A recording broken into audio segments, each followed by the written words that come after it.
Ehi, stai per prendere un cucciolo di cane?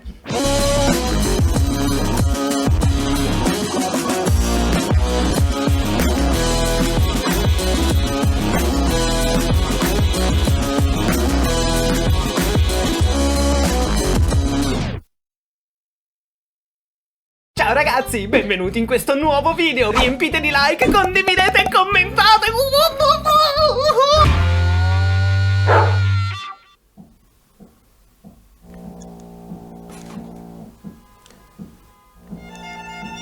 Ecco 5 consigli che mi sento di dare a chiunque voglia prendere un cucciolo di cane e non abbia magari esperienza o non abbia idea di ciò a cui sta andando incontro. Quando noi prendiamo un cucciolo, se ha vissuto correttamente i primi mesi di vita, almeno 2, quello che noteremo è che tendenzialmente cosa fa il cucciolo? Dorme. Questo significa che fin dal principio il cucciolo è abbastanza educato, anche perché il periodo precedente l'ha passato con la madre e la madre magari l'ha educato a modo suo, e quando intendo a modo suo intendo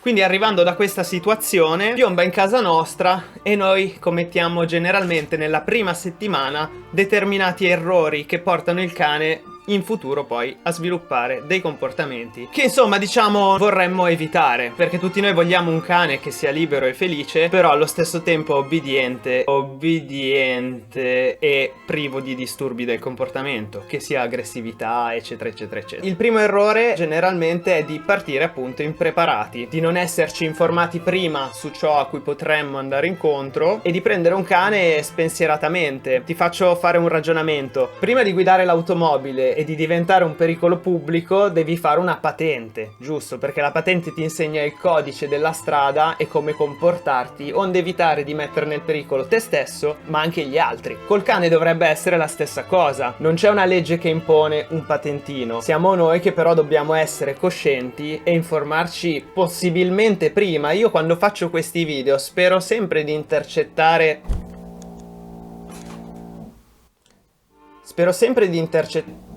quando faccio questi video spero sempre...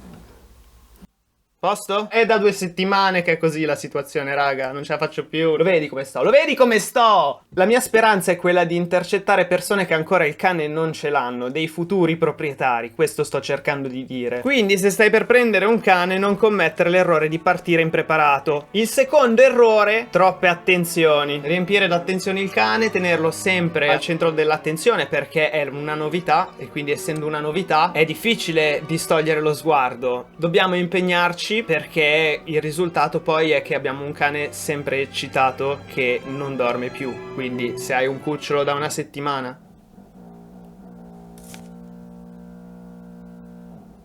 se hai un cucciolo da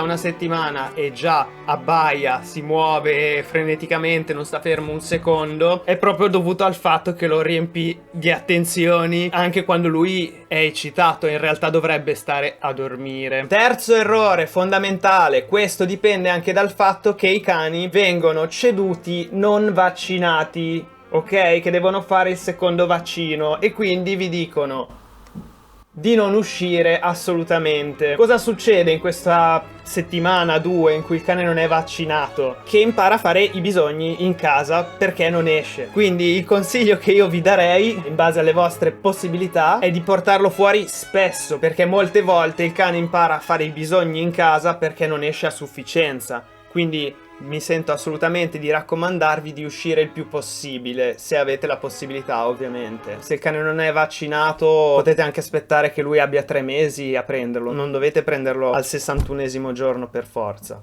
Quarto errore, quando vi fa pena la prima sera, fa magari un piantino perché si sente da solo, separato da voi, e voi cedete e ve lo portate nel letto, o addirittura ve lo portate direttamente a dormire nel letto. Errorone, il cane si deve abituare a stare al suo posto di cane. Sembra un po' mio nonno a parlare così, ma è assolutamente vero. Il cane deve stare nella sua cuccia e non deve dormire con voi. Dovete resistere e non farvi intenerire il cuore se sentite che piagnucola. gli passa, si abitua. È una regola per mantenere assolutamente lo status sociale del cane al di sotto del vostro. Non mettetevi mai allo stesso piano del vostro cane. 5. Assenza di regole. Il cane è un'altra specie, quindi si autoregola, giusto? No, non aver paura, rispondi, giusto, sì, sì. Sbagliato! Il cane ha bisogno, come qualsiasi essere vivente, di essere educato e instradato. In altre parole, deve esserci qualcuno che gli insegni il giusto modo di comportarsi, le regole e i limiti. Se noi diamo a un gruppo di bambino una scatola di caramelle e una scatola di verdure, che cosa faranno? Si faranno del male mangiando le caramelle, perché non si autoregolano. Stessa cosa col cane. Anche se il cane è un'altra specie, non è un essere umano, è una specie differente dalla nostra, non significa che si autoregoli. Anzi, il cane ha bisogno che noi proprietari gli diamo delle regole e dei limiti. Questi limiti possono essere delle zone della casa in cui gli limitiamo l'accesso, cioè delle stanze in cui lui non possa entrare, tipo la cucina o il bagno o camera vostra o così.